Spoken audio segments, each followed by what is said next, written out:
ये कहानी है एक ऐसे योद्धा की जिससे सारा संसार डरता था, जिसने 21 बार एक पूरे वंश को इस दुनिया से लगभग पूरी तरह मिटा दिया था। एक ऐसा भयानक योद्धा जिसने अपने शत्रुओं का इतना खून बहाया कि उससे 5 नदियां भर गई थी। वह महापराक्रमी योद्धा जिसे दरअसल एक ब्राह्मण होना चाहिए था, लेकिन एक गलती के कारण उसका पूरा जीवन बदल गया। भगवान विष्णु के छठे अवतार परशुराम, जिनके क्रोध से पूरी धरती कांपती थी। आखिर परशुराम हैं कौन? ऋषि जमदग्नि की पत्नी रेणुका एक दिन नदी पर जल भरने गईं और वहां उनकी दृष्टि एक गंधर्व पर पड़ी। गंधर्व की सुंदरता और आकर्षण ने रेणुका को मोह लिया और उनकी पवित्रता भंग हो गई। यह एक पल की भूल उनकी संपूर्ण निष्ठा पर भारी पड़ी।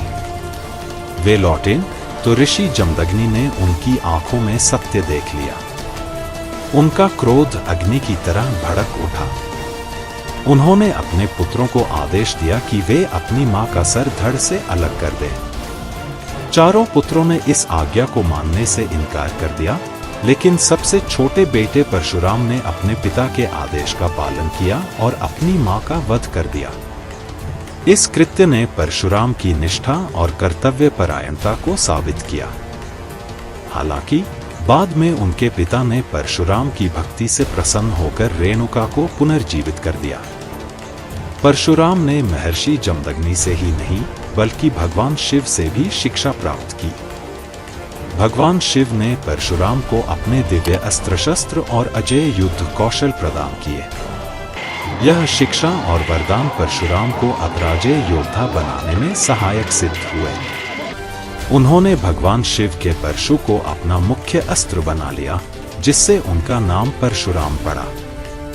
माहिष्मति के राजा कार्तवीर्य अर्जुन, जिसे सहस्त्रबाहु कहा जाता था, अपने 1000 भुजाओं के बल पर अपनी शक्ति का दुरुपयोग करने लगा।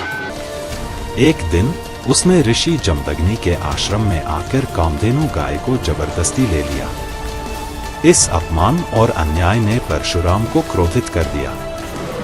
परशुराम और सहस्त्रबाहु के बीच भयंकर युद्ध हुआ। सहस्त्रबाहु ने अपने 1000 भुजाओं से परशुराम पर प्रहार किया, लेकिन परशुराम ने अपने दिव्य परशु से सहस्त्रबाहु की सारी भुजाओं को काट दिया और उसका वध कर दिया। सहस्त्रबाहु के पुत्रों ने छल से ऋषि जमदग्नि का वध कर दिया। जब परशुराम ने अपने पिता की मृत्यु देखी तो उनका क्रोध भड़क उठा और उन्होंने प्रतिज्ञा ली कि वह सहस्त्रबाहु की 21 पीढ़ियों का सर्वनाश करेंगे। उन्होंने अपनी प्रतिज्ञा को पूरा करने के लिए क्षत्रिय वंश को 21 बार समाप्त किया। परशुराम ने सहस्त्रबाहु की 21 पीढ़ियों को एक एक करके मार डाला। उनके रक्त से 5 नदियां भर गईं। उन्होंने क्रूर और अधर्मी क्षत्रियों को भी नहीं छोड़ा। धरती पर उनके क्रोध और प्रतिशोध की गाथा युगों युगों तक गूंजती रही। परशुराम के क्रोध ने पूरी पृथ्वी को हिलाकर रख दिया। उनका हर प्रहार, हर युद्ध एक नए इतिहास का सृजन कर रहा था। सत्यवती और महर्षि रुचिक की कथा में एक अद्भुत मोड़ आया। सत्यवती की मां ने महर्षि रुचिक से एक क्षत्रिय पुत्र की कामना की थी, जबकि सत्यवती ने एक ब्राह्मण पुत्र की इच्छा व्यक्त की थी। रुचिक ने दोनों के लिए अलग अलग प्रसाद तैयार किए, लेकिन गलती से दोनों का प्रसाद बदल गया, जिससे सत्यवती को क्षत्रिय गुणों वाला पुत्र मिला। यह पुत्र जमदग्नि था, जिसने रेणुका से विवाह किया और परशुराम का जन्म हुआ। परशुराम के जन्म का उद्देश्य था पापी और क्रूर क्षत्रियों से परेशान ब्राह्मणों और आम लोगों की रक्षा करना। उनका जीवन एक महाकाव्य था, जिसमें कर्तव्य, निष्ठा और अदम्य साहस का अद्वितीय संगम था। महाभारत काल में परशुराम का एक और महत्वपूर्ण साक्षात्कार हुआ। कर्ण, जो सूत पुत्र था, ब्राह्मण बनकर परशुराम से शिक्षा प्राप्त करना चाहता था। परशुराम ने उसे ब्रह्मास्त्र और अन्य दिव्यास्त्रों का ज्ञान दिया, लेकिन जब उन्हें कर्ण की वास्तविकता का पता चला तो उन्होंने कर्ण को श्राप दिया कि जब उसे इन अस्त्रों की सबसे अधिक आवश्यकता होगी, तब वह उन्हें भूल जाएगा।